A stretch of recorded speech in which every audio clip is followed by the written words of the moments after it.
एक समय की बात है, गंगा नदी के किनारे एक बहुत विद्वान साधु रहा करते थे। वे ना केवल विद्वान ही थे बल्कि उनके पास जादुई शक्तियां भी थीं।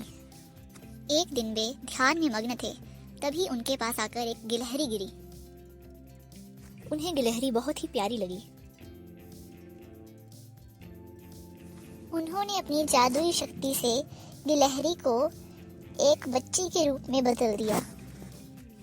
साधु ने अपनी पत्नी को बुलाया और कहा कि तुम हमेशा से संतान चाहती थी ना, हमेशा संतान के लिए भगवान से प्रार्थना करती थी, तो लो आज से ये हमारी पुत्री है। उन्होंने उस बच्ची को बहुत ही स्नेह के साथ बड़ा किया। समय बीतता गया। समय के साथ साथ अब वो नन्ही बच्ची बड़ी हो गई। जब वह शादी के योग्य हो गई, तब साधु और उसकी पत्नी उसके लिए वर तलाशने लगे। साधु ने कहा, मेरी पुत्री का विवाह एक सर्वश्रेष्ठ व्यक्ति से होना चाहिए। मेरे हिसाब से सूर्य ठीक रहेगा। उन्होंने अपने जादुई मंत्रों से सूर्य को बुला लिया। सूर्य देव से उन्होंने अपनी पुत्री से विवाह करने को कहा, परंतु उनकी पुत्री ने मना कर दिया। उसने कहा कि ये तो बहुत ही गर्म है, मैं इनसे शादी नहीं करूंगी। मेरा विवाह इनसे भी श्रेष्ठ व्यक्ति से होना चाहिए। साधु निराश हो गए। उन्होंने सूर्य देव से कोई वर बताने को कहा। तब सूर्य देव ने कहा कि बादलों से बड़ा कौन होगा, वे तो मेरी किरणों को भी ढक लेते हैं। साधु ने अपने मंत्रों की शक्ति से बादलों को नीचे बुला लिया। साधु ने बादलों से अपनी पुत्री के साथ विवाह करने को कहा, परंतु पुत्री ने फिर से मना कर दिया। उसने कहा कि ये कितने बदसूरत हैं, मैं इनसे शादी नहीं करूंगी। मुझे इनसे भी अच्छा वर चाहिए। तब साधु ने बादलों से कोई वर बताने को कहा। बादल देवता ने कहा कि पवन देव ठीक रहेंगे, वो तो मुझे भी फूंक मारकर उड़ा देते हैं। उन्होंने अपनी शक्तियों से पवन देव को बुलाया, लेकिन उनकी पुत्री ने उनसे भी शादी करने को मना कर दिया। उसने कहा कि ये तो कभी एक जगह टिकते ही नहीं, हमेशा यहाँ वहाँ भागते रहते हैं, मैं इनसे शादी नहीं करूँगी।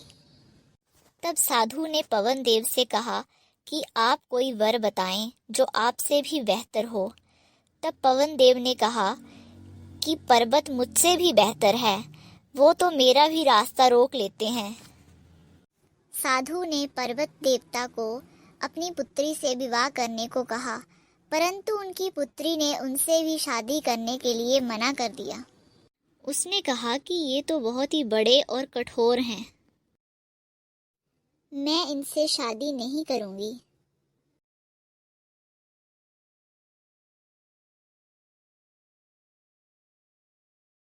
साधु फिर से निराश हो गए।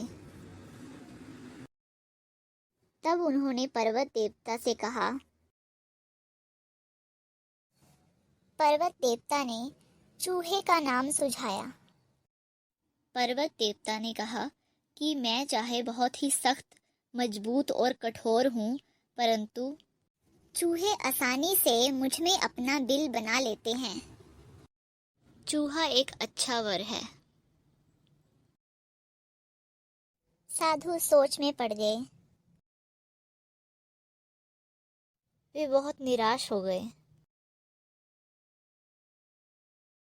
तब उन्होंने बीते समय को याद किया। उन्हें पिछली सारी बातें याद आने लगी कि किस तरह उनकी पुत्री का जन्म हुआ था। वह समय के साथ साथ भूल चुके थे कि उनकी पुत्री कैसे प्रकट हुई। तब उन्होंने अपने मंत्रों की शक्ति से चूहे को बुला लिया। चूहे को देखकर वह खुशी से उछल पड़ी। उसने कहा, पिताजी यही तो वो है जिससे मैं शादी करना चाहती थी। साधु ने कहा, इसे ही किस्मत कहते हैं। ये गिलहरी थी और इसके भाग्य में एक चूहे के साथ विवाह करना लिखा था। उन्होंने अपने जादुई मंत्रों से पुत्री को फिर से गिलहरी के रूप में बदल दिया। वे दोनों शादी करके खुशी खुशी रहने लगे। इस कहानी से हमें ये सीख मिलती है कि कोई भी अपने मूल स्वभाव को नहीं बदल सकता।